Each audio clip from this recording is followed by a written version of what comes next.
how do you feel like you were portrayed on the show? The show is not reality. There's some editing and stuff.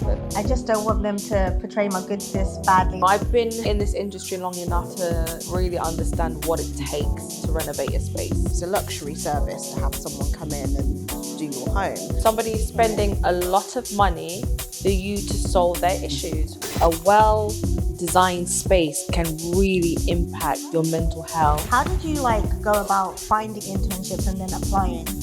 They worked me like a donkey, and I didn't get paid. Every internship I've had, nobody looked like me, ever. I was working as a lawyer. That's why I changed career, that I just couldn't shake the need for a creative outlet, the need to design. The design process is 80% research. For yourself, how do you feel like you've been able to navigate business to the point where you're now able to work full-time for yourself? Before I went into Studio Enass full-time,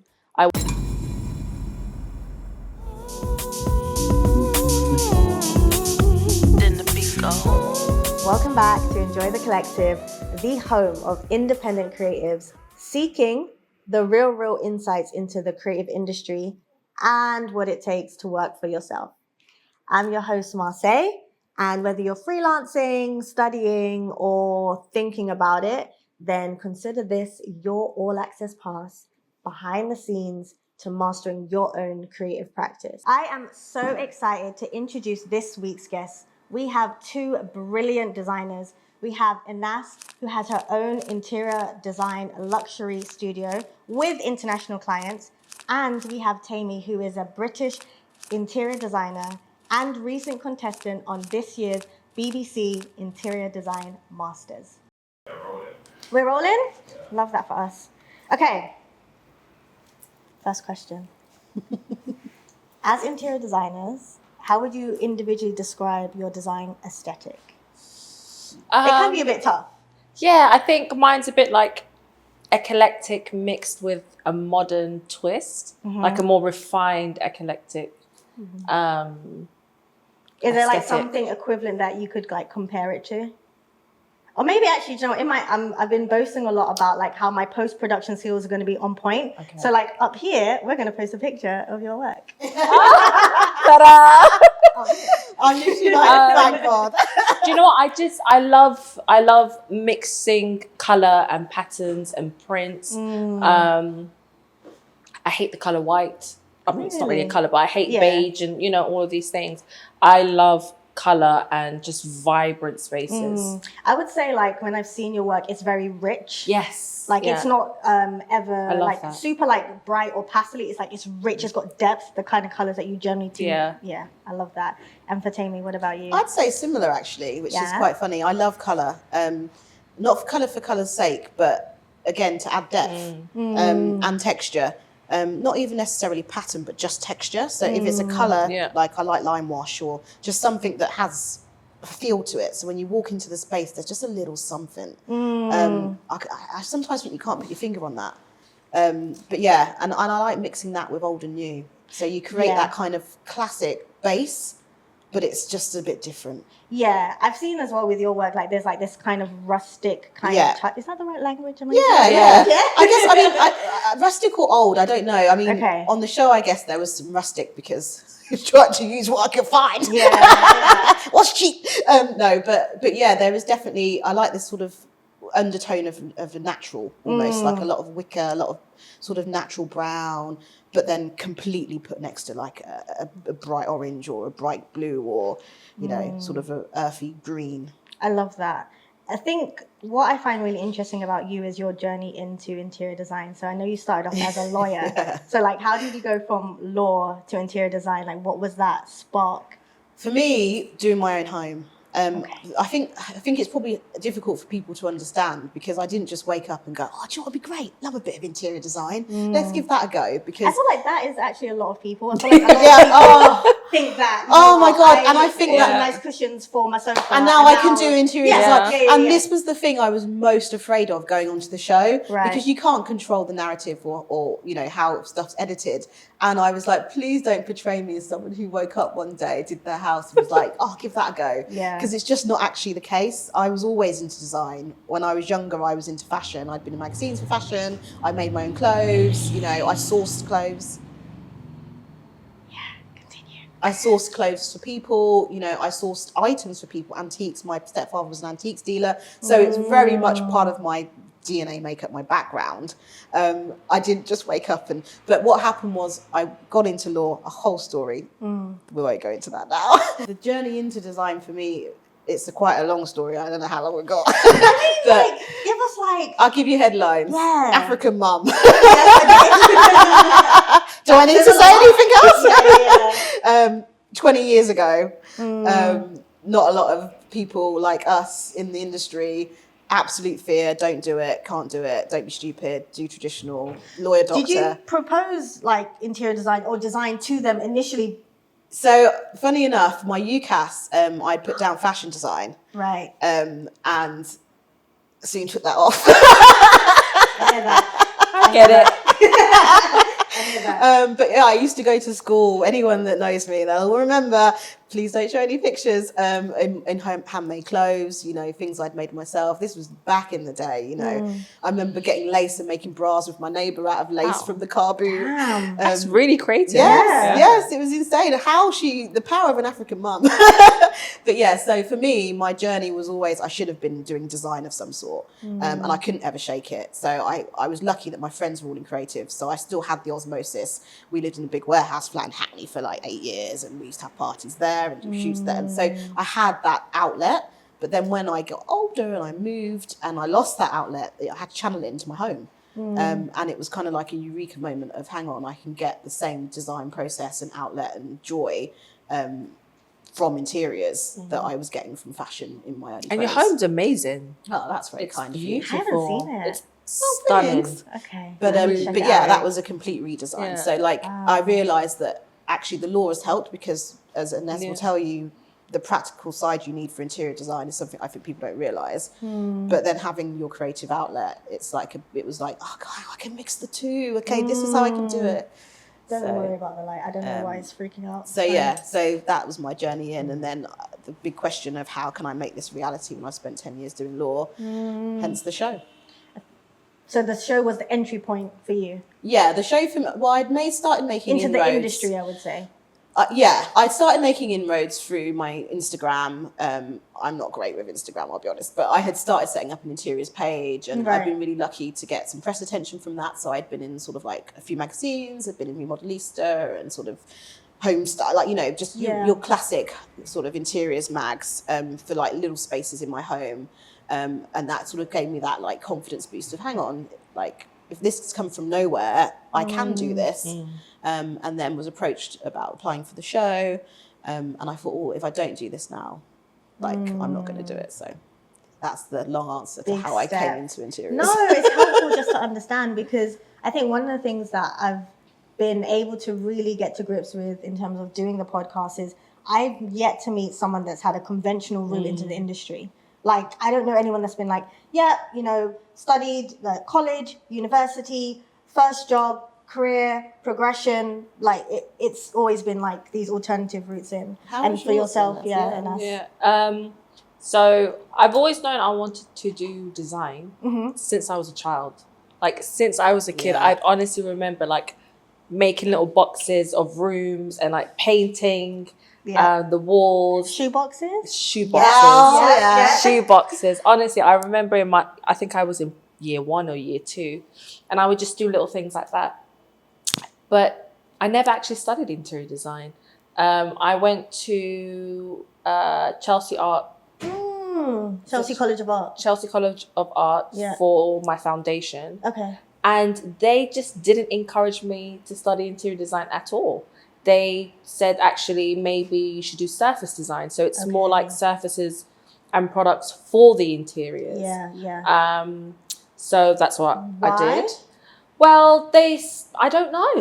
I honestly don't know. I'm not going to say it. You know, I always had a fear of maths, so I hated maths, right? But it's not, you know, so much to discourage me from studying interior design, but they just like, no, you know, you got, you're really good with like the technical stuff and like the creativity side, and, you know, you should look into surface design, which I loved.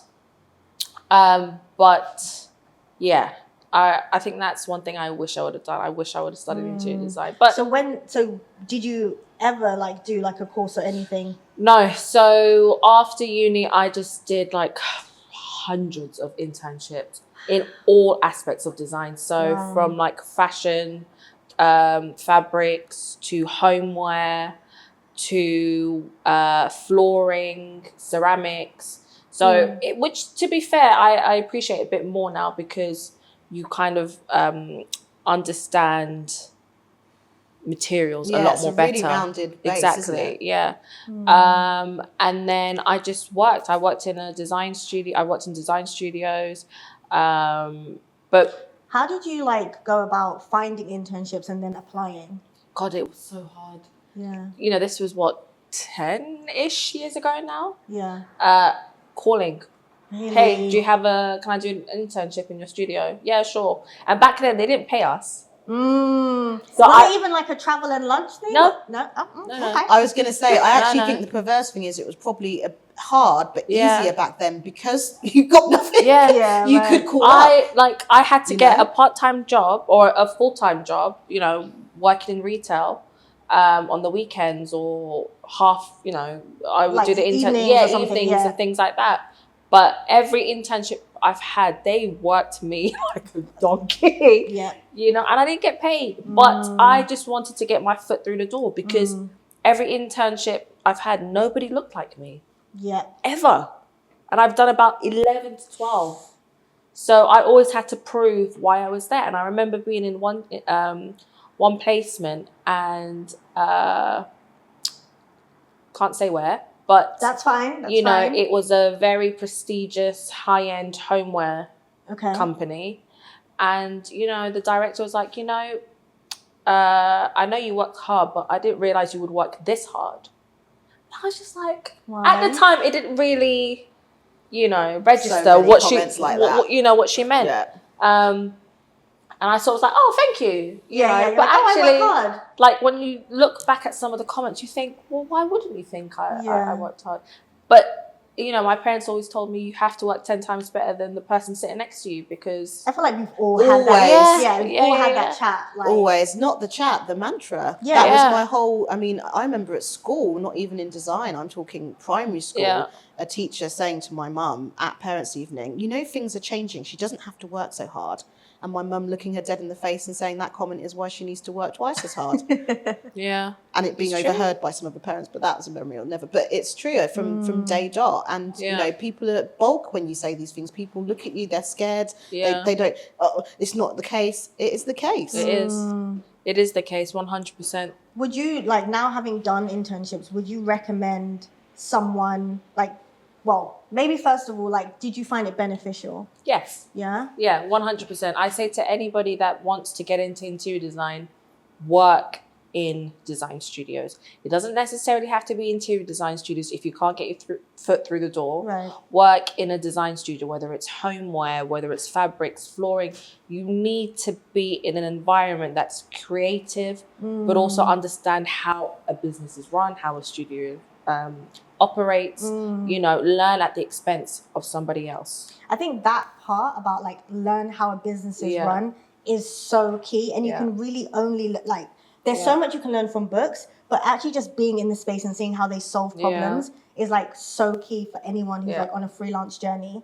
And I think that kind of nicely leads me into what has been your experience potentially working for others versus working for yourself, because now you are fully like working full-time working for yourself. And then Temi, what about you? Yeah, so I work before the show. I was working as a lawyer, obviously, but I was sort of running our London branch of our office anyway. Right. So I was kind of used to management, Right. and that really gave me an insight into business, if I'm honest.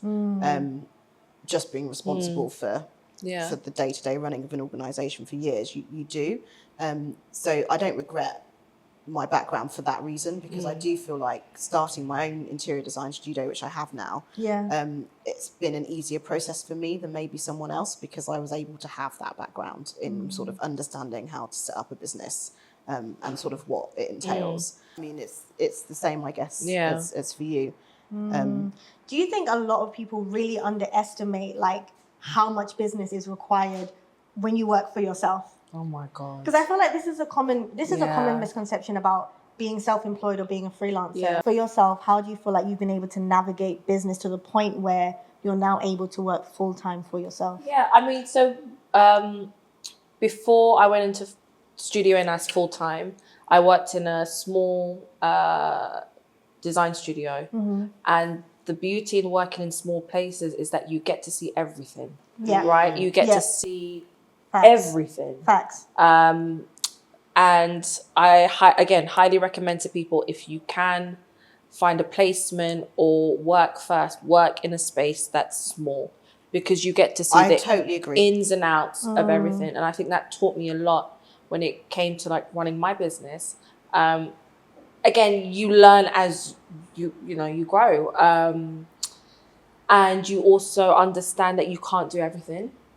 You have to outsource where you can. Don't waste your time on trying to learn something that you can't. That it's taken someone 10 years to learn to go to that person. And you need a team, you need a support system, but it's very business focused. And I mean, like, you have to think about marketing, social media, admin, contracts. Accounts, just accounts, basic things. all of that and stuff. I don't mean accounts like how much money am I getting. I mean, am I But you're putting it managing a away budget. to pay tax? Costs, Am all of I these insured? things. Am I under the right business? Am I a limited company? Am I there's all of these things that don't get considered. But I have to say what Enass says, I completely bow down to, because small businesses for me are key. And everyone I think people have this idea about prestige, and I don't know if it still happens as much now that we're sort of more geared up for working from home and being freelance and being our own bosses. But there's this thing about working for big names. And I think that absolutely that's a brilliant thing. But perversely, you learn more not working for a big name, because you work for a big house and you're going to get put on that specific department that all they do all day is a kitchen, maybe. Or all they do is a roof. Literally, your title is like what you do on that project and nothing more, nothing else. else. I mean, I'm speaking more from like a graphic design perspective. But I think it transcends, because, and I mean, from any industry, I think it transcends. And if you're working for a small company, you will get hands-on experience if you show that you are capable. And that's the thing about working hard, because the fact that there is even a manager to come to you and make that stupid comment in itself is, is something to be said, because in these big industries, you're not going to meet the person whose name's on that studio door. So I think small industry is the way forward. You just learn so much. Absolutely. So I kind of want to touch back on, you spoke about like completely like revamping your home, and that being like an outlet for you to really get back to grips with your love for design and creativity. So I'm thinking, or I'm wondering more so, when you're designing spaces for clients, and I'm talking like their homes, intimate spaces, like bedrooms, living rooms, things like that, like what are really important things to consider? And are there any challenges when you're working for someone on such an intimate space that is theirs? I think for me, it's knowing your client. And I know that's probably what every designer says, but I actually don't think every designer necessarily does take the time to know their client. Like you really have to listen. Because I think residential is a lot different to commercial. And, so if we're talking residential, you really need to understand how they use a space. And, for me, I would, unless it's an e-design, which is a completely different concept, but I would never design a space like on the show without seeing the space. Because I think just going to their home, even if you're only doing their bedroom, seeing how the rest of the house is used just gives you such a greater understanding of who that person is. And they might tell you, I love colour. And then you walk around their whole home. The amount of times I've designed... and the whole house is, beige with like, a H&M pot in purple somewhere. And you're like, you don't love colour. You like to think you do, and you like an accent. but you don't want a colour drenched room, for example. So I think you have to really know your client, because for me, the home is a magical thing to get to design. You know, if you walk into your house every day, I walk into my house, I'm still happy. Genuinely. Like, people don't understand a well-designed space can really impact Your mental health. It can impact how Your well-being. Your well-being. Yeah. Your whole well-being. Exactly. And especially if it's designed in a way where it functions for you, it works for your lifestyle, for your family, and it really improves your life. It's not cheap. Yeah. But the impact that it has on you and your family is the ease of use. Priceless. I mean, I've been to so many people's homes growing up, this is, where you've heard like the dad maybe be like, because something is annoying in the space. And it's probably the same thing that's been designed badly, that's been annoying that space since they moved in. And the door slams or the cupboard doors, because it just irritates them. And you don't realise the impact that has on daily use. You know, walking into a shower that you can't stand up in or something. Like, you know, just you take away all of those things with good design, and your well-being, you're lifted, because the only external stressors are outside. Yeah. I love that the fact that you're both touching on function. I feel like there's a common misconception with design that it just has to look good and that it should be beautiful. So it should be. So I think you can have both. Yeah. I'm probably controversial because I really love playful design. And I think that people look at playful design sometimes and say, that's not functional. Right. And actually a lot of thought's gone into it. I remember Hotels Week for me on the show, and we'd been told to do the unexpected. That was in the brief. It was just a maximalist thing. So there was maximalism and spa room, and I had spa room. Yes. And they were like, bring the outdoors in, do the unexpected. So for me, it was like, okay, don't do a traditional hotel, do the unexpected. In real life, obviously, I'd never design a hotel like that. But, you know, for the sake of the brief. Yeah. So I remember doing these rustic hanging rails. Yep. And I remember loads of commentary about, that's impractical. Well, actually, no, I'd researched the load-bearing weight. So, and I'd made sure that the carpenters found the supporting beams, and I made sure that they were screwed in to the supporting beams and could take more than 2 weeks worth of clothing on each beam. So to look at it, it's like, what's this like hanging thing and this playful? Someone's going to put some weight on that. It's going to fall. But it won't. And that's the thing about good design, is that you can have fun and it can be playful if your designer has researched and understood the space and what is possible to achieve in it. Yeah. So I do agree with you, but actually I think maybe mine's slightly different in that I think you can have both. I think you can have playful. Absolutely. I think you can have both. Yeah. But I think it's just often that functional side. I don't know if it's the same for you, but I think there's often this gulf between like creative people and other people who are maybe not as creatively inclined, understanding what it is that they do, and that there's work, that there's thinking, that there's strategy, that there's research. I think it's the research, isn't it? I don't realise the research. The design process is 80% research. Yeah. It's really 80% research. You have to research the materials that you use, whether it's family friendly, whether it's porous, you know, whether it can sustain heat, whether it's good for a space that is generally cold. You know, you have to know the slip rate of a marble floor, or you have to know that you've got to use mosaics maybe in, you know, in bathroom floors, just because it has more grip and grout. And like there's so many small details that people don't realise and I think when that we're designing. is so key, because that's the other thing. I mean, hotels is a perfect example of that. I remember sourcing branches to make the bed, because I made not the canopy, the actual bed itself was actually made from trees, and I had to completely treat the branches. You know, I had to peel all the bark. I had to treat them with a specialist. I wish they had shown that. I had to treat it with a special treatment. To be fair, I did peel the bark before I arrived, because I had 2 days to peel bark. But you know, you have to treat it with a specialist anti-mold, anti-insect. You know, all of this stuff. You have to make sure and people don't see what goes into design of what essentially just becomes a headboard. Yeah. No idea. Like even the fabric that you use for the headboard has to fire retardant if it's in a exactly all of this stuff. You know. So where do you learn all this stuff? Like if one hasn't necessarily studied interior design, is it just like learn as you go? Like Research. sorry, your house broke down. Sorry. Yeah, it's research, and it's also speaking to your suppliers, speaking to the people who are selling you these items, speaking to your builders, like having a good relationship with your contractors. Because I think what some people understand or assume sometimes is that like designers are here and everybody else is here. Well, actually, no, you need to have a good relationship with your contractor. You need to have Trades a are king. good relationship with your tradesmen, so And you can learn. You know, you can learn as you go along, and you know, you build great relationships with them because they'll benefit you and you'll benefit them. But you know, nobody can do a project by themselves. Nobody knows every single thing. Right. And I think that's key because yeah. I think one of the things that I found quite interesting is that Enass and I are interior designers. We're not interior carpenters. We're not interior upholsterers. Okay. We're not interior Break painters. it down. I mean, contrary to how I made my way in, you'd think from the show that we are all of those things because we're expected to do it all, which was like a massive like, okay. But that's when you realise, and it says about the trades and about your contractors and how important they are because they have those skills for a reason. Yeah. You know, for a client, you're not going to make their bed yourself. No. You know. Yeah. So would you say it's a lot more collaborative than it necessarily? Oh, 100%. 100%.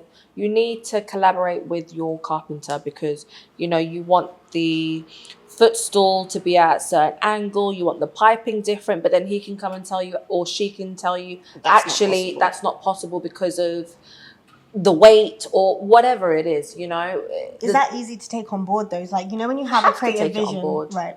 You have to take it on board, but also sometimes you've got to push the boundaries a bit more and be like, okay, what can we do to get what I want? Yeah.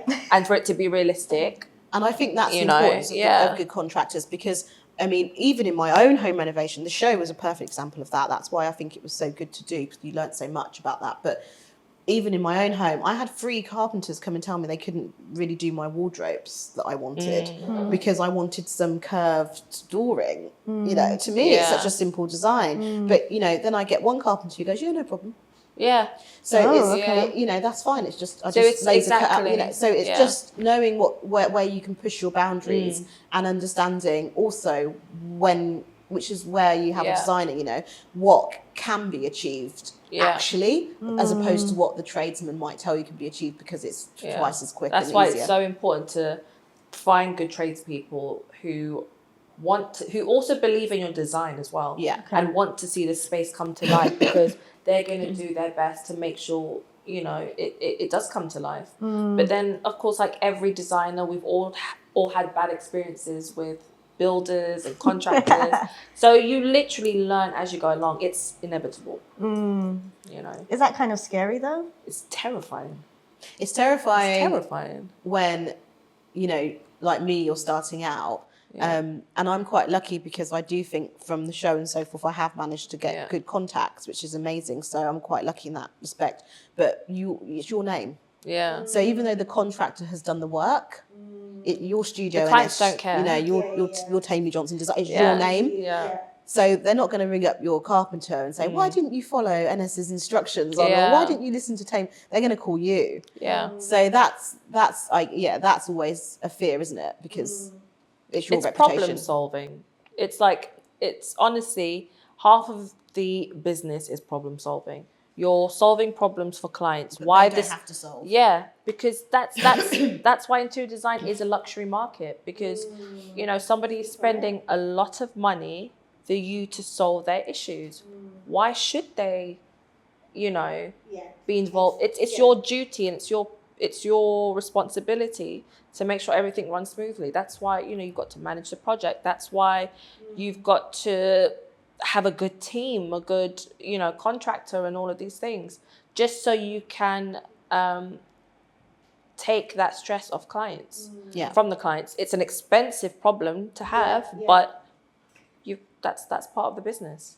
So what would you say are some of the more challenging aspects of your work?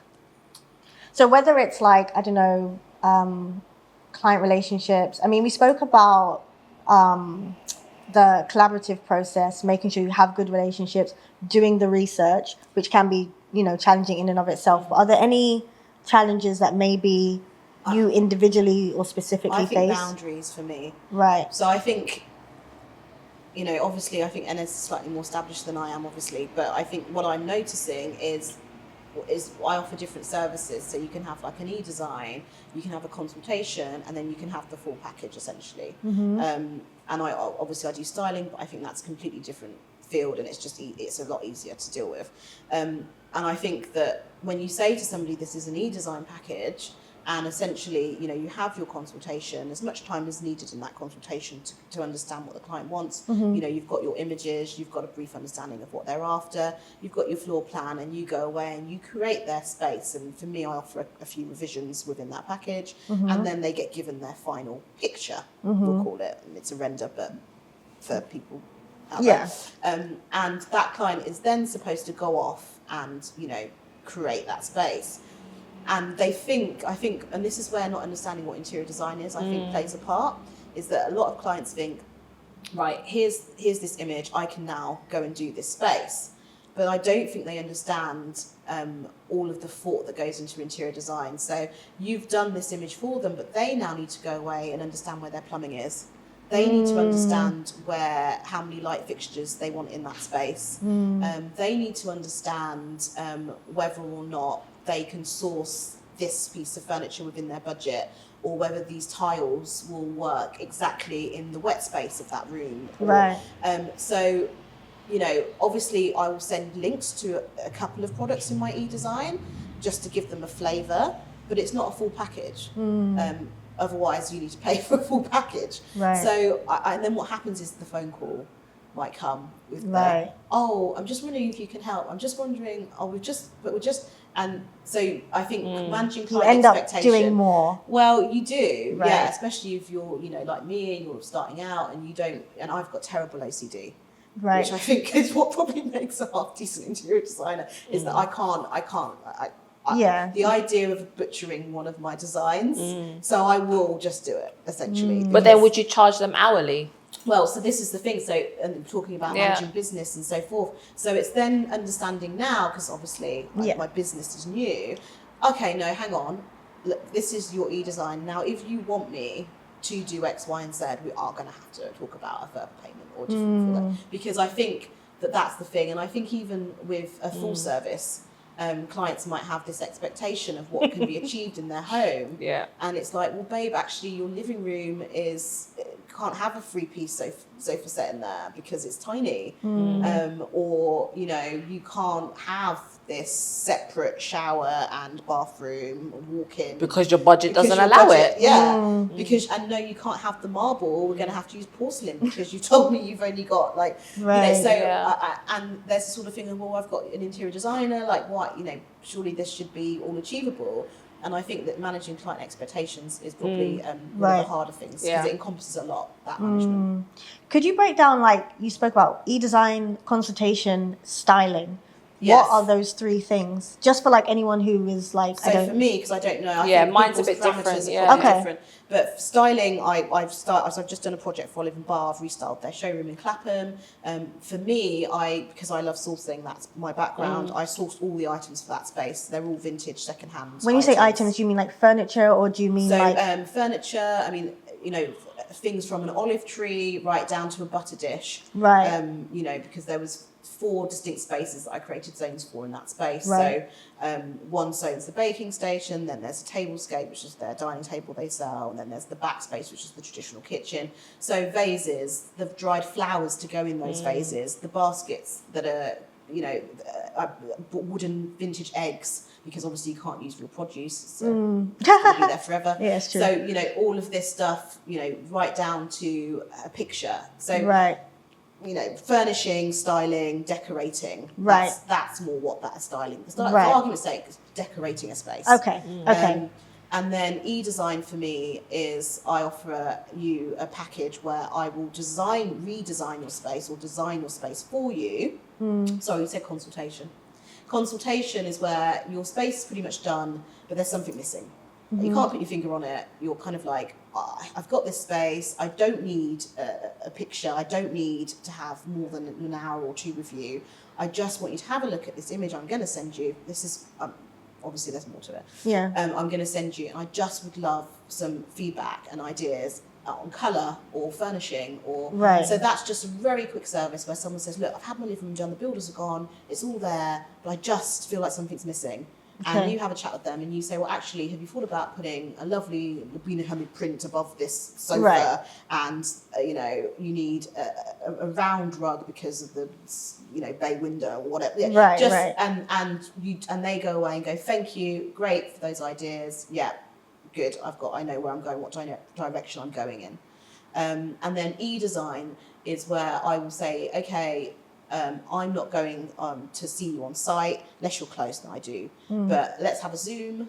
Let's see your space. Let's have a floor plan. Let's have a consultation, which is usually like a questionnaire, I guess, but it's more a chat for me. But Right. how do you use your space? What's it for? Like all of the questions you probably ask initially for, you know, proper interior design, full project. And then I go away and I outsource a render. So I will design it and then I will ask my lady to render it for me because she's just quicker and better at it than me. This is like a 3D render. 3D render. Right? So of the they can space. then see that space in 3D and go, okay, yep. And then I'll offer like one more revision, for example. So I will send them that package and they'll go, oh, this is great, but I don't like this type of lighting or this colour palette or whatever you've put here. And I'll say, okay, as part of that package, here's your second revision with those changes. And then they have like a blueprint to go and work off. Anything you want to add to that, or do you feel like? Yeah, so our service is similar.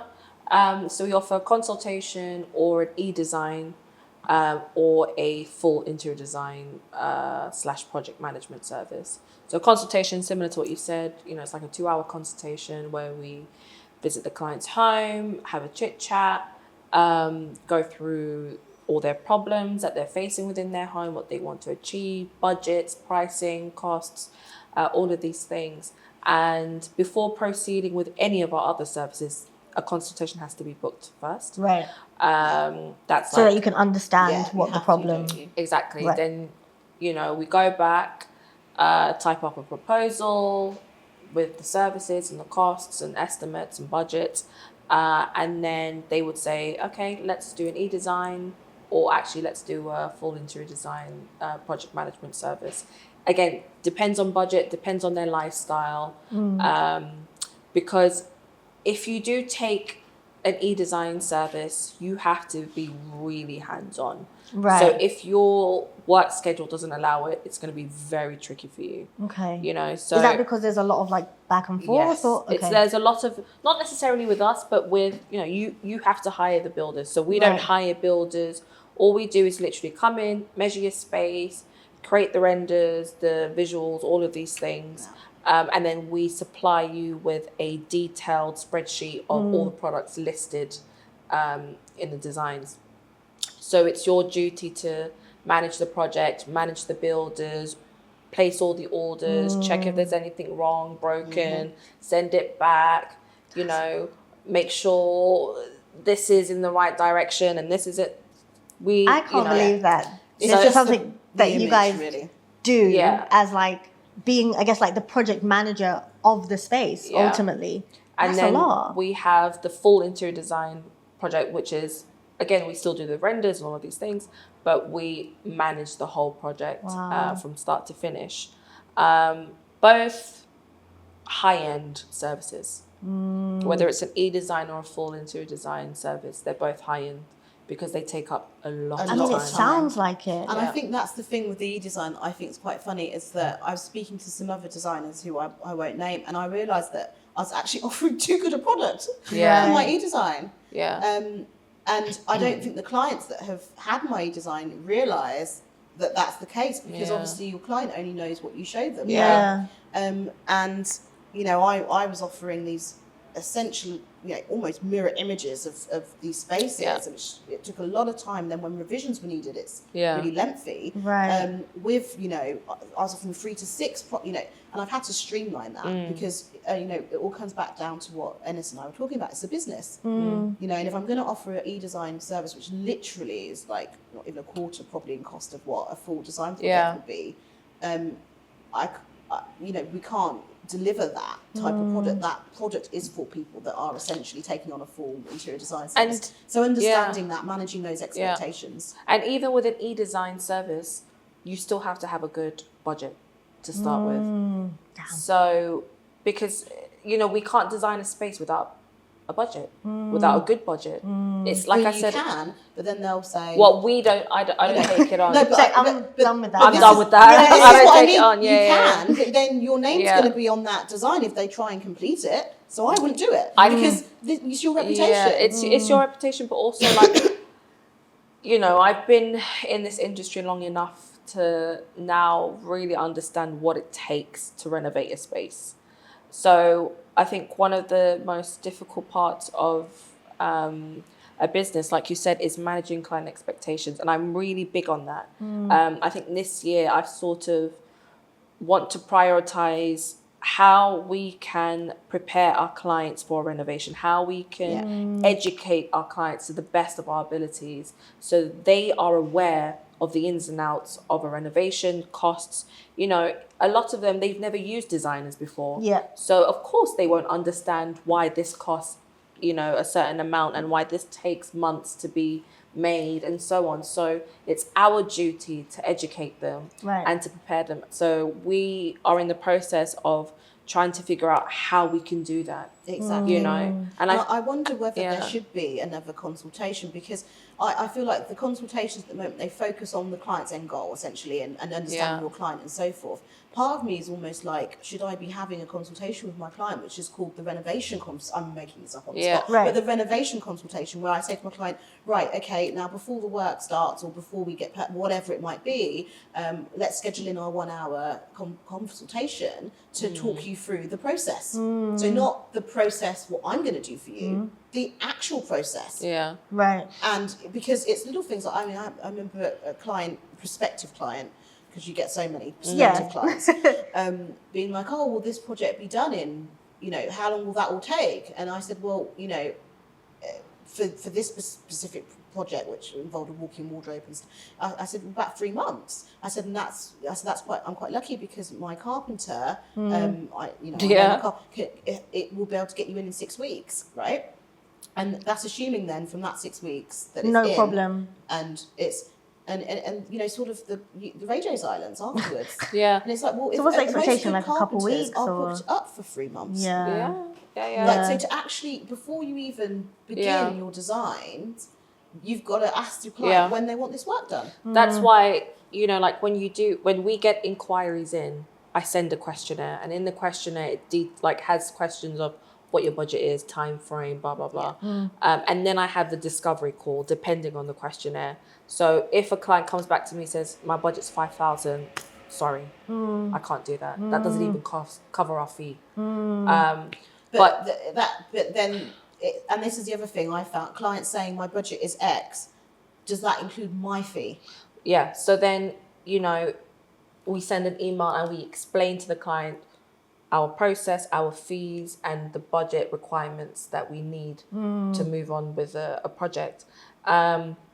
Sometimes they'll come back and be like, okay, we can increase this because now I understand. Right. So then we'll have a call. I'll be like, okay, let's schedule a discovery call. And in that call, I'll explain to them briefly, what our processes are, how long projects take, the realities and the costs of these projects.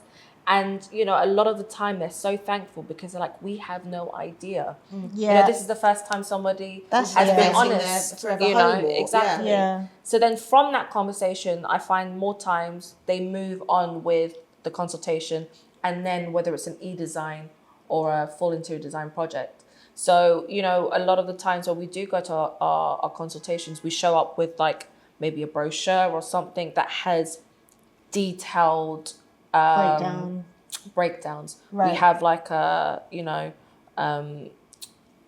common questions that are asked section and list those down, and the processes and the stages. So just something for clients to look at, to understand, to educate, because the more they know, the easier the project will be. I think so. You know? And again, look at it all coming back to client expectation again. Yeah. And man, it's like the centre point of sort of everything, because it affects what you can and can't do. Exactly. And their understanding of things. Yeah. It's really important. That makes sense. And it makes me think, like, with client expectations in mind and, you know, going through the whole design process, what do you consider then to be a successful design? So you've arrived at the end of the process.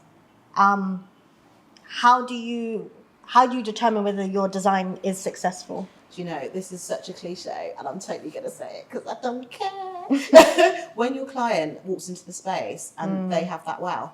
Okay. When all you hear, you know, if you haven't seen it, all you hear, they loved it. And that response 3 months later, when they are living and using the space, is still the same. Yeah. When the clients refer you to other clients. Yeah. So I had a project in Victoria, and it was a bit difficult just because it was just after COVID. Yeah. Okay. Everything was delayed. I mean, to be honest, once you say after COVID, like, we get that. Like, it was like towards the end of COVID, you know. There's just so many issues. And it took a little longer than it should have, but it was out of our hands. But the client was literally jumping for joy, like high pitch screaming, you know, and they have a work forum. So he posted my pictures, you know, we took photography, professional photography. And from just that difficult project, I got like 3-4 other clients. Amazing. So that's when I know it's a successful project. You know, when the client is so happy that they are literally bragging about you to their friends, because, you know, it's like when we get our hair done or when we go you want to let them know. Like, oh, you need to go here because she's amazing or he's amazing. So do you think you could have a successful project could a project be successful if the client doesn't have like that reaction, but you're pleased with the fact that you've answered the brief? Could it still be considered successful? Not really, because at the end of the day, your service, you know, you're offering a service for these clients who want their homes to be a certain way, or you know, interior design is problem solving, and if the client feels like they're, you know, it hasn't been solved, their issue hasn't been solved, but then again, you do get the odd client where it's genuinely not your fault. Like they genuinely have no idea what they want. You know, they don't know what they want. What they want client is the worst client ever. Where you're like, what colours do you like? And they're like, I kind of like this. Like, what materials do you like? Well, I kind of like this. And then literally you get like 10 WhatsApp messages of the complete different material that they've seen on one person's house somewhere down the road, and then you get another one saying, "Oh, I've just seen this," and one they in this don't person's look house, at and they all look completely different, and you're like, okay, so do you like black melanine, or do you like and it's just they like the not knowing client, because that actually does set you up for a position where that could happen. But then you've interpreted, and you know, and the idea of being a good interior designer is that you cut through that and you get to the right result. Then also you can say no to those clients. You get true. That is a real thing, because I feel like yes, and you don't know they're coming. That's what petrifies me. It hasn't happened to me yet. That's why you have to be prepared before that. You have to ask these questions. I think, but that's what I mean. So it hasn't happened to me yet, but I had one inquiry. All seemed kosher. A little bit of like, I could tell, like, not going to be easy, but nothing of concern. You know, clients are like, and it was like about 6-7 emails in, like, you know, general like, and I was like, okay, this is gonna, and then sort of the last 3 emails, I started thinking, no. I think you can start to tell quite early on, and I think for me, freelancing long enough, like the initial like 2-3 emails, I'm like, that's what I mean. The first 2 were okay. No. So it was just like, so it's only a few through sheer sort of like we're talking about. Maybe this is work experience, having been. It is. It's experience. No, you'll learn as you go along. I hadn't done my past job, or I had that person. She could have given money, and then I've got to give money back, or then Yeah. it becomes a different thing. It's just sheer age and having worked and been working with people, and, you know, like you in the industry, whatever it might be, that just at the last minute, I was like, I wanted to touch on, so you're talking about like client expectations and like clients that don't know what they want. When you were on the show, did it kind of feel like you didn't really have a client? I mean, there's Shop Week where you actually have like physical clients coming in. The show, so I think it's probably best I caveat with, the show is not reality.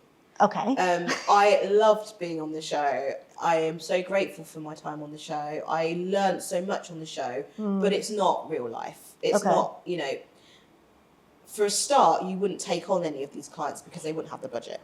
Right. So that's the first thing I think you need to understand. Literally, I mean, you physically would say no to every single one of those briefs because the budget you're giving for them is so low. You couldn't physically do those spaces in real life for the money. So that's the first thing. And then what that does is that then impacts the whole space because obviously you use materials that you wouldn't use in real life. So in terms of the client, you are answering the client's brief, but with a sort of semi-awareness that it's not your best work. So it's the best work you can do in these circumstances, but you know that if that same client employed you in the real world, it would be a different story. The space would be, you know, completely different. Yeah. Was that hard to like come to terms with, where you have a vision, you want to execute to the best of your ability? That was the biggest shock because I didn't know what the budgets would be, obviously, because I had never, I had no idea. I was, you know, completely new to the whole thing. I found that really difficult because you also only end up with sort of 4 to 5 days to buy everything. So you could find things, you can't buy it because delivery, especially with interior stuff, some of it's weeks, but even the quick stuff was 5 to 7 days. So you couldn't buy anything either, and that's the thing I think people don't realise. So unless you were going to B&Q or you know Wix or you know going to hardware stores where the material quality is not great, and you can't buy the good quality because you don't have the budget. That sounds so frustrating. So a lot of the time it was just sheer frustration because comments are made and you're like, yes, but in the real world I would have had an extra £20 and I would have bought a pot twice as big. Or I would never use, like, you know, the first week, for example, my tapestry above my bed was £1 from the car boot. It was an old blind that was cut, like the box was yellow, like someone was just selling it £1, and I just looked at the print and was like, that'll work. That's the level of budget we're talking. Like I paid £1 for that, and I still spent all my budget in that space. You know, like crazy. You don't understand that aspect of things in terms of the client. So you're aware that you're fulfilling your brief. And, you know, I was quite lucky the feedback we got on my spaces. I was apparently they liked my spaces, so it was fine. But I'm aware that you wouldn't necessarily do certain things. And I come from a sourcing background. You know, I can hunt and find things for a half decent price, and you know, I really can. And I spent most of the stuff I bought was from car boots and charity shops. Literally, I think 80% of every space I did that wasn't a made item had come from even the made stuff, like my screens. It was all car boots and charity shops. So clients, you know, so it's difficult because I think what I delivered was fine for the client, but in the real world, they would have had a better standard. Right. Because the type of design I do, for some people it works because for some people they're minimalist, right? So there was that guy that's like, I like white. And then, so like, for example, every room was just like this white with like one splash of colour. But like, you know, for example, for someone like that, they might be able to buy freaky items. You know, they can buy a chair, a desk, and something else, and then, you know, and spend more money on those items. But that's not my kind of design. For richness, for me, I like to like weave in little things. And so if you're going to stay true to yourself as a designer, I can't then do a room that really is made up of free items. Or like, you know, so it just depends. How do you feel like, I'm assuming you've watched the show back. Bits? I've got a terrible. I don't have a TV. Okay. So can you believe? So, So I haven't actually watched them, but I've watched them all. Okay. Like with the girls, like we all had viewing parties and stuff. Oh. But I haven't actually been able to like watch them back. Because I was going to ask, like, how do you feel like you were portrayed on the show? And do you feel like that was true to who you are? And yeah, I think in terms of personality wise, it's pretty accurate. I mean, obviously there's some editing and stuff, but I kind of am what I am. I don't. Yeah, there wasn't anything they could take and run with. No, I kind of think with me, what you see is what you get, and Okay. like, you know, and obviously stuff's edited to like kind of be a bit more like Shops Week was like perfect example. That was all completely accurate, but like Tom and I like best friends. Like I speak to him probably twice a week. Yeah, it did seem contentious And a little I couldn't bit. figure out. I was like, are people at home going to understand that he's literally like my husband? And like, Right. when you go out on that, so I stopped down his house Because the other weekend. you were so like blunt with me, like, I don't like it. That color is disgusting. Yes, because that's how we like. It's like literally like speaking to your like Yeah. it's like we're like this. Right. So like I thought that was quite interesting because I was like, are they going to understand that this is like my bestie here? Right. Some of the like cutting, I was like, and like I remember making a comment like, "Well, plausible tonight." It was in the background, like Right. you know, like but it like sort of could seem like I was Yeah, semi. I was Right. like hoping. I was just like, I just don't want them to portray my good sis badly. Like, Yeah.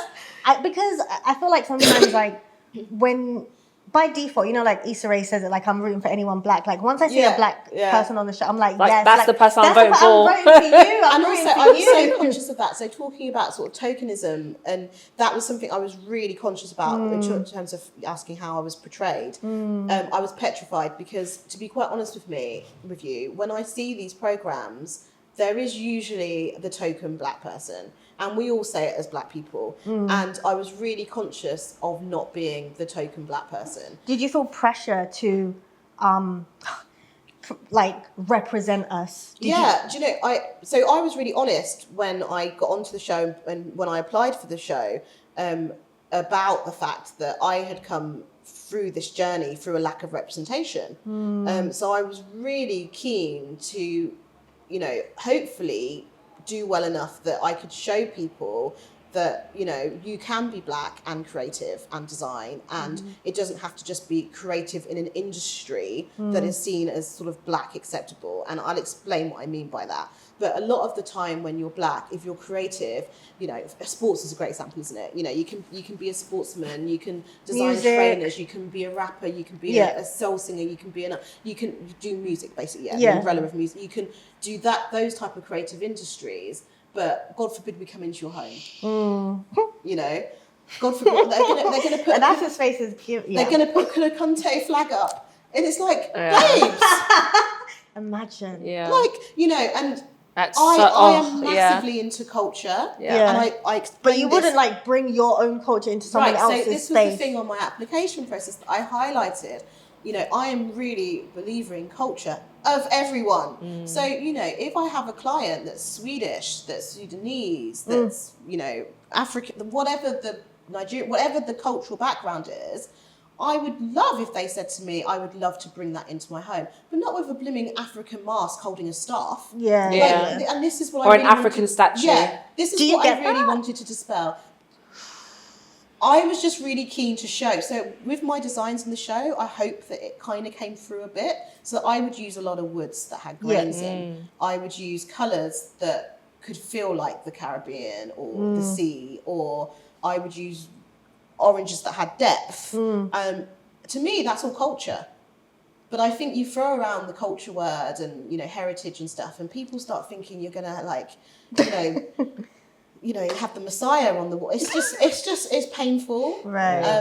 And yeah, I wanted to try and show, so in terms of responsibility, I wanted to try and show that sort of feel of culture in my designs without it being like, here's some culture. Yeah. Just throw it into every Yeah. room where it's like maybe not the And most it's like, appropriate. no, you can do that in different in ways. different ways. Do you feel that, like, in terms of I guess that kind of perception that you as a black woman, you're gonna like start like filling someone's space with like your own like. Where do Not I too much start? colour, love, because you know, do I my favourite. start? If you like, I do like colour, but not.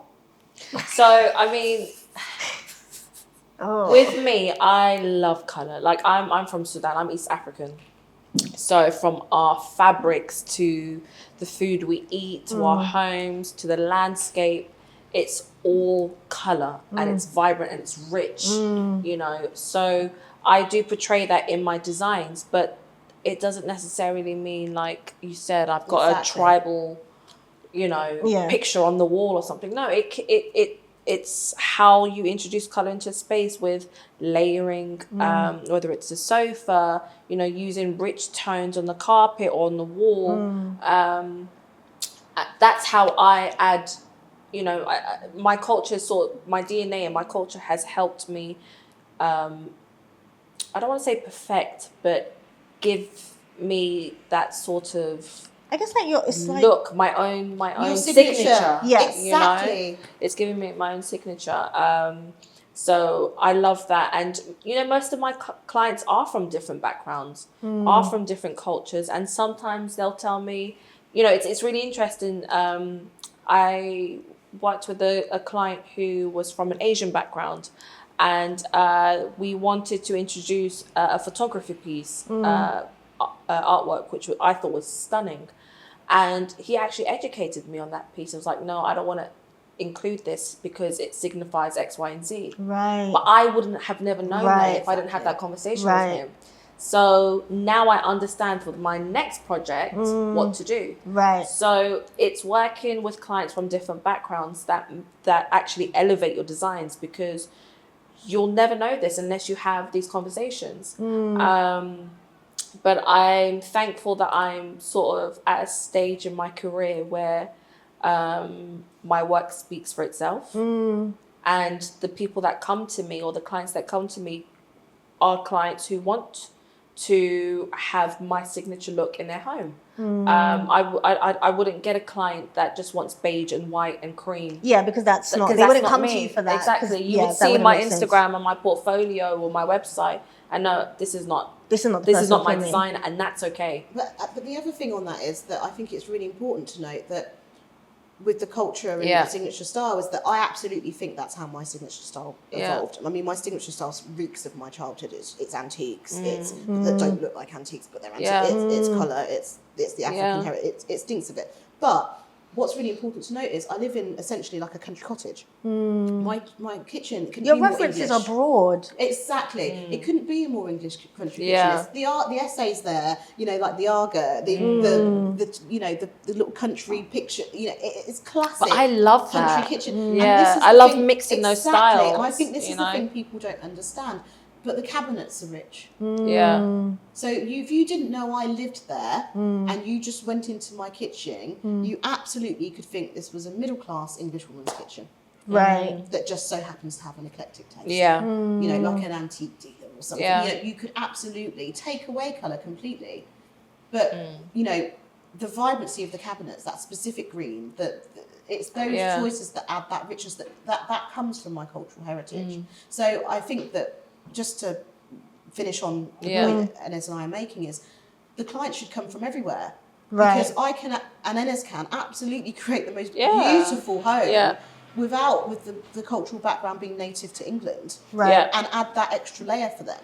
But I think that, and this is how this conversation started, I think that people do that thing where there's this almost weird element of fear, I think. I don't know what it is. Of like, oh, they might not understand what I'm after. It's like, well, I was born and raised in London, like UK. Like, and I think London is the most like multicultural place in the UK. You know, you have cultures and all different backgrounds in one space. You know, I don't think they think it when they see our work. But it's one of those things where it's you. The more experience you have, the more you work, the more you take on projects and photograph them, it will come. You know, you'll get your look, your signature. People will know. You know, so it's just time. Okay, so in this conversation, we've touched on the idea of home a lot, whether it's the client's homes, your own homes that you kind of designed and decorated. How would you describe the importance and the impact that we all have with the place that we call home? So like, sometimes I think we take for granted the importance of our homes. And, you know, we spoke about like how a space can really impact your well-being. How would you describe our relationship with our home, and like what approach should we actually have to the spaces that we call home?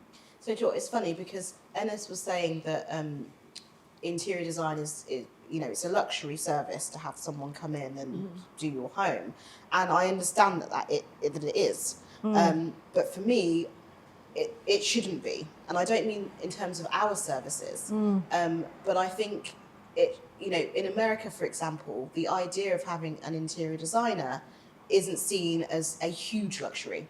Obviously, there's scales, but the importance of home is so innate to them that, if they can afford it at all, a lot of people, I would say the majority, but a lot of people get an interior designer because the importance of home to them is so valued, and the importance of creating a space that you feel comfortable in, that you feel represents you, that you feel welcome in, is so sought after and seen as so important that it's not a shock to say you had an interior designer do it. They invest. They invest in home, and so Enass is right. It's a luxury service on paper, but actually that's here. And I kind of think that it's just seen as, you buy a new car or you buy a product that is necessary for your home or your lifestyle. And I think that actually good interior design should be something that is considered as a necessary part of your life. Now, whether that's just from getting some advice on how you can do it yourself, or whether that's employing somebody, I think that should be a mindset, because as we talked about earlier, it's so relevant to your mental health. Yeah. I mean, I think it's so important to invest in your home. Whether you hire an interior designer or not, that's a different question, but it's so important to have a space that is yours. It's, especially if it's your forever home, or if it's a space where you'll be living for at least 4 years, 5 years. You need somewhere where after a stressful day at work or whatever it is that you're going through, your space is a safe haven. Like, it's something where you can just breathe and unwind and de-stress. I'm sure we've all been in rooms or offices or hotel spaces where you come in and you're like, oh, this, like, it just doesn't feel right. It's too hectic. It's too stressful. The colors are throwing me off. Or you go into like a friend's home or a family member's home and there's so much stuff in the space. You're just sort of sitting on the sofa like, I want to go home. It's too much. And how your space is designed, or how you invest in it, it's so much more than just, okay, I've got to spend this amount of money on the floors or paint the walls or whatever. It's it's an investment at the end of the day, but it really does impact your well-being. And you can do it cheaply. And I'm not talking about good interior design. The reality is, in the main, that's not necessarily going to be achievable. Right. Now, an interior designer themselves can probably do it cheaply because they can understand how to use the space and the awareness of stuff. Yeah. I mean, I did mine very cheaply. Yeah. You wouldn't think it, because people always say, you should. And I'm like, no, that really cost that. Yeah. But that was luck, because I have an awareness of how to do it. But you can do things cheaply. So, you can go room by room and, buy secondhand. I don't like this concept of everything having to be new. I just don't. I never have. Our environment's dying. Let's be quite blunt. So as much as we can use secondhand. Well, that's already saved you 50%. Unless you're buying into a luxury use of secondhand, which is a different world. But just go to your charity shop. That was going to be my next question. So, Enass, any tips for someone who wants to create a more enjoyable space, their home space, but like on a budget? I mean, there's loads of things that you could do, whether it's going to a budget-friendly paint brand and getting a beautiful color and just painting your walls, Just changing the color of your walls just drastically changes the look of your space. Buying big rugs. I see a lot of small rugs in people's spaces, but actually the rug is meant to kind of take up most of the space in your home, and that changes a lot of things. Soft furnishing, add some beautiful cushions and pillows and throws, vases. What about sectioning? Yeah, I mean, even sectioning. A lot of the spaces that we design as well, they tend to have, it's like an open plan kitchen dining, or an open plan living, dining. So there are ways and layouts where you can sort of separate the space, but it still being cohesive and it works together. Do you think that's really important? Like maybe this is just my perception from like the outside looking in. But I've seen like a lot of projects where like the sectioning is like really clever. Do you think that's like really a really important factor for someone to take on board when they are designing their space? So maybe they don't have like a huge house. Yeah. But how can they see? That's what I was about to say. I was about to say I think it depends on the house, because a lot of the Instagram ready images we see are from people's homes that are of a size. I'm not saying they're huge. We live in the UK, but they're of a size where sectioning might work a lot more because they have got an open plan kitchen diner. A lot of houses, I think, in the UK, outside of London, they're these, like I live in, they're these little terrace houses. So it's already sectioned for you because there's a wall. You come in, you've got a living room, literally a wall, and then a kitchen. So you don't even have the opportunity to design the section unless you want to open walls or. So I think it depends on what you mean by sectioning. So if you're talking about creating separate zones. Yes. So if you're talking about creating zones in a space, absolutely. You can do that anywhere, and I think it works. Yeah, absolutely. I mean, we worked on 2 projects, very different. So one of our projects, it was a pocket home. So very small 1-bedroom apartment.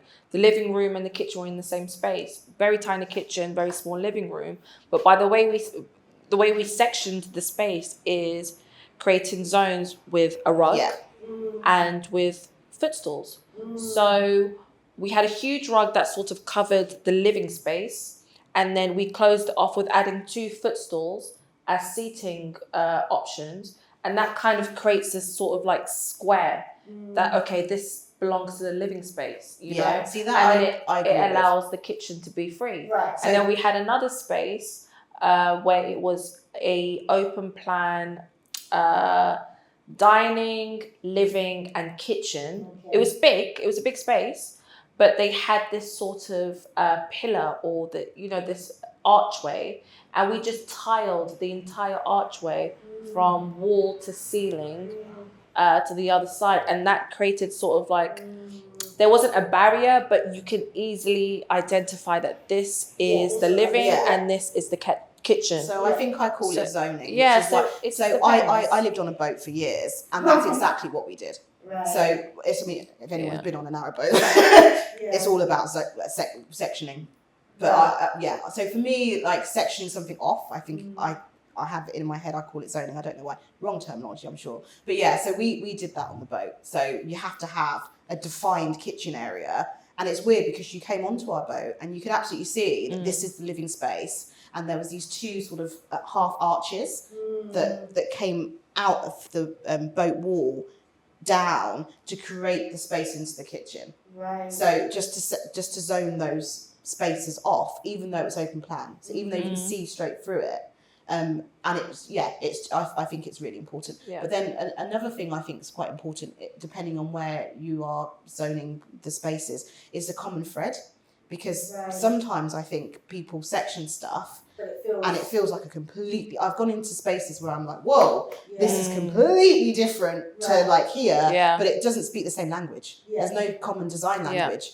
And it's like, okay, I appreciate that this is a separate area, but where's the kind of common thread? So even if it's just through like maybe a common materiality, like, for argument's sake, because I love brass, maybe that's where all the fixtures and fittings are in that material. But this is a completely different colour to this, or that it works because there's some sort of language. So I think sectioning's great, but I do think people need to remember that there should be a common language still. So what has been like a space that you guys have visited recently that has inspired you, or that has that you've enjoyed? So whether it's like, I don't know, like someone's home or a hotel, or even just like a traveling to another place, country. I went to LA beginning of the year for a project, and the way they build homes and spaces over there is insane. Like, here you have Victorian homes and it's sort of like a whole road full of the same. Over there, no. you know, we went to like just a little bit out of the city, and every single house was different, and it was beautiful. Like you get this kind of Spanish inspired, you know, Spanish/Greek inspired homes. You know, you have the bungalow 70s style homes. Like every single house on that road, on the roads, are different, and I just thought this is beautiful. Oh wow! You know, every space has its own unique identity, and I would love to see more of that in the UK. How was that with history-wise? Did it feel like they were still made at the same time, or did they just feel completely like different eras? Yeah, I mean, you can easily tell the ones that were recently made, yeah, and you can tell the ones that were made in the 60s, 70s. It's so obvious, but it just works. Like it just. Every single space, every single home had its own identity, and I think that's what we lack here a little bit. Everybody wants the same thing, you know, and the first thing people see is the outside of your home. So whenever I'm walking or going for walks and stuff, that's the first thing I'm looking at. Like, oh, that's a nice door, that's a nice floor. You know, I like what they've done on the windows and things like that. So I would love to see a bit more creative individuality. You know, and why is that, do you think? Especially, it's cheaper. It's just easier to do everything the same. They want everything the same, but they're only paying, you know, £2,000 or whatever for a Crittall patio door. I mean, that's not cheaper. It's not. What's wrong with everyone? But also, not everybody has a creative mind. But then you've hired the interior designer, who in theory you've hired having seen their style that isn't on paper. If it's one of us two, necessarily completely, you know, it's not, you know, it's not beige, is it? Yeah. And it's bizarre because I still have the inquiry of, don't get me wrong, you know, obviously they've come to me for a reason, but there's still this weird thing in our minds, I think, where we're conditioned with the repeat images of what is nice. That we don't see, but it's interesting that in LA. Well, no, because that's why I'm so interested in this narrative. I mean, because they don't do it. They're like, no, I don't want my next door neighbour's house. Well, actually, you'd be. I mean, yes and no. It depends. So LA, it's sunny, it's beautiful, palm trees. The environment's different. So you do get to see colour in a different light. You know. But there are certain places in the US where every single home literally looks the same, especially the interiors. You know, you have the oak cabinets and the subway tiles and the white marble floors, and that's the US. That's why I thought LA was so fascinating. It depends where you are, and again here as well in the UK, I think the thing that I love about British design is that we are so clever in our details. You know, everything is detailed. Everything is done at such a high standard. Do you know what I mean? You know, we layer, we add a lot of richness, you know, just through all the small elements, things that you don't even acknowledge or think about, you know.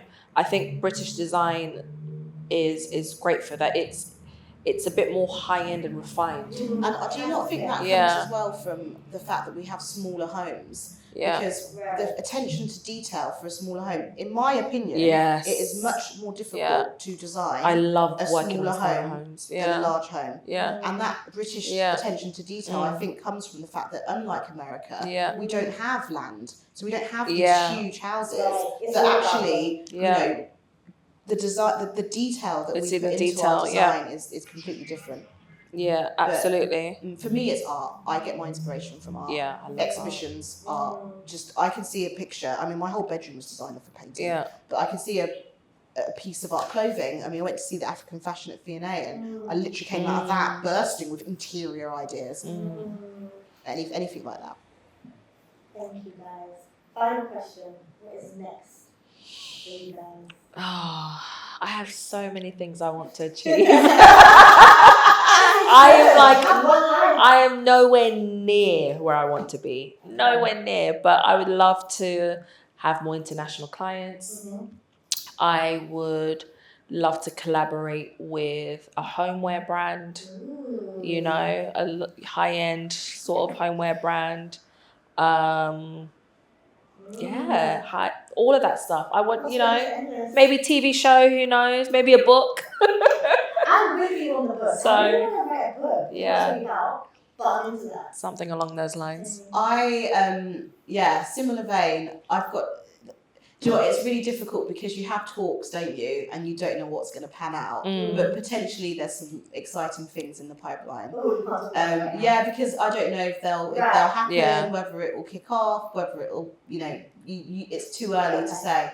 But yeah, definitely collaborations with homewares. It's something I'm really keen to do. I actually have designed a range of personal range of soft furnishings, rugs, stuff like that. So yeah, if anyone's out there, it's all rendered and up and ready now. So definitely that kind of design work is something I'm really keen to pursue. Obviously love TV work, do more TV, and just really getting my business up and running, being able to say that I design full time, because it's different for me. Obviously Enass has been going for a while now, whereas this is my resurgence. So just making sure that I can make a career in interiors and that the passion doesn't dwindle. And that, because that's why I changed career, that I just couldn't shake the need for a creative outlet, the need to design. That's the honest truth. Even with years of a different career, it's just burning. So I just hope that actually having a career doing that doesn't make the fire go out. That's a very real wish. But yeah, so similar, lots of more client work. Hopefully these exciting projects pan out, and then watch this space. We can't wait to find out what these exciting projects are. Yeah. I just want to thank you guys for just sharing, for being so honest, and just dropping so many gems. So thank you guys. Thank you for having us. Thanks for having us.